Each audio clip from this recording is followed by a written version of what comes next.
Gallo 9 médailles comme à Atlanta, ça aurait été super d'avoir la 10e pour battre ce record. On aime toujours battre les records, oui c'est sûr, ça aurait été super d'avoir la 10e, mais bon déjà 9, il faut mesurer ce que ça représente. Atlanta, c'est maintenant il y a près de 30 ans. Le cyclisme s'est aussi beaucoup internationalisé dans cet espace-là, donc, mais comme les autres sports, hein, plus ça va, plus on avance dans le temps, plus la conquête des médailles c'est quand même compliqué.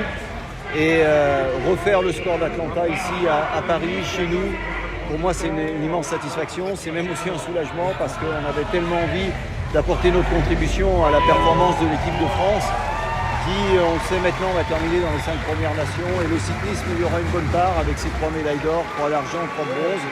Donc voilà, c'est une fierté pour le sport cycliste d'être à ce niveau, chez lui, et avec un objectif rempli. Mais la deuxième semaine a été moins belle que la première, clairement. Oui, clairement, oui, parce qu'on a 8 médailles la première semaine et la deuxième semaine, donc il n'y a pas photo. Après, la deuxième semaine, c'est aussi l'occasion d'avoir, avec notre 3e médaille d'or, la consécration, comme les 2 premières fois, d'un champion accompli. Nos 3 médailles d'or, c'est des champions qui ont été préalablement plusieurs fois champions du monde, qui ont dominé leur discipline quand même, et qui trouvent la consécration à Paris. Et ça, c'est vraiment des histoires qui sont importantes, qui sont belles pour le sport et pour le cyclisme en particulier. Est-ce que c'est important pour la conquête de nouveaux adhérents, de nouveaux pratiquants, que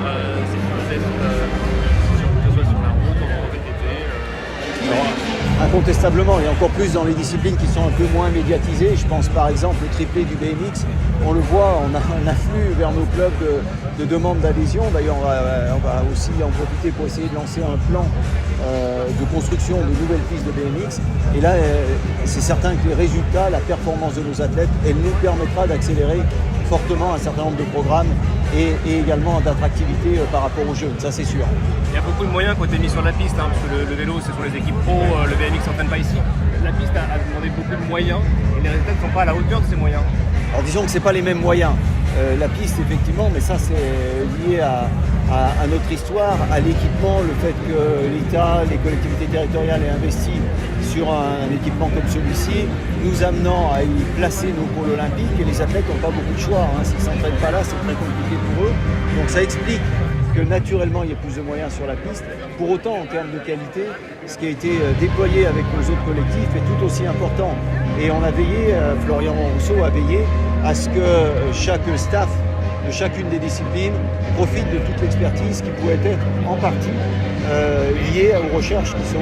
Les vélos, la science qui a été mise aussi à contribution, ça a été des budgets Alors aussi parce qu'on a des partenaires pour ça, hein, je pense en matière de vélo à Look qui nous aide beaucoup, et là aussi parce que dans d'autres disciplines, tout simplement, vous avez des athlètes qui dépendent du matériel de leur team, de leurs équipes, donc on n'a pas la main dessus.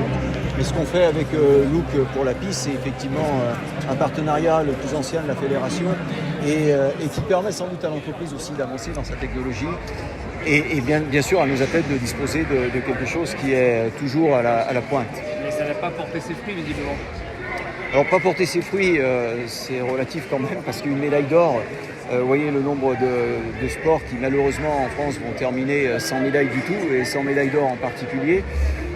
Voilà, je pense qu'il faut relativiser. Benjamin Thomas a bénéficié, comme les autres membres de notre équipe, de ses apports technologiques. J'espère que ça l'a aidé à conquérir cette médaille. Bon, après, il faut voir également que dans l'endurance, sans la chute de Benjamin, peut-être qu'on aurait pu avoir une deuxième bonne nouvelle. Bon, le sort en a décidé autrement.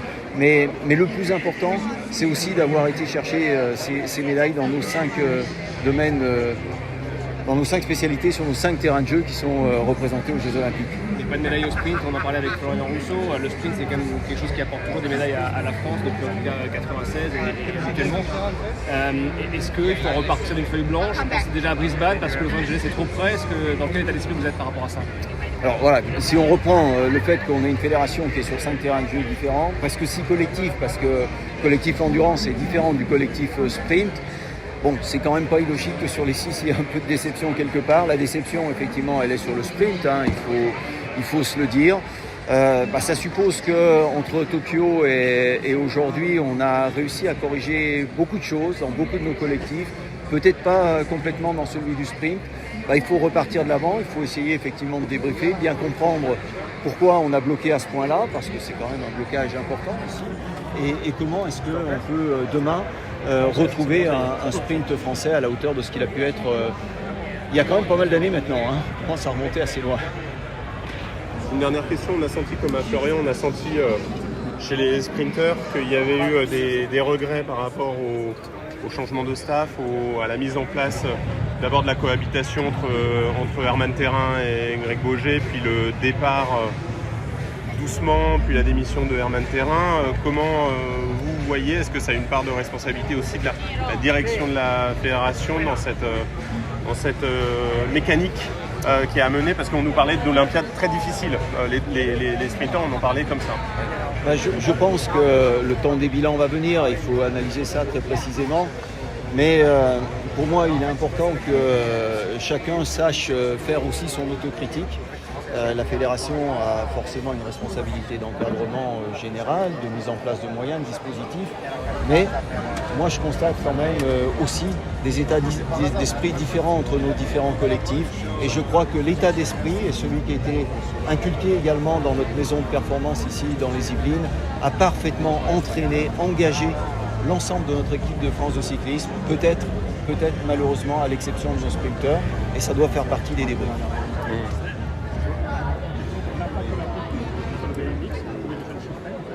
Le chiffre est non, c'est trop tôt, mais par contre on sent, nos clubs nous le disent, l'affluence, le nombre de demandes qui viennent aujourd'hui spontanément vers les clubs pour des enfants qui font tous cette discipline et qui ont envie de le faire parce que c'est tellement spectaculaire.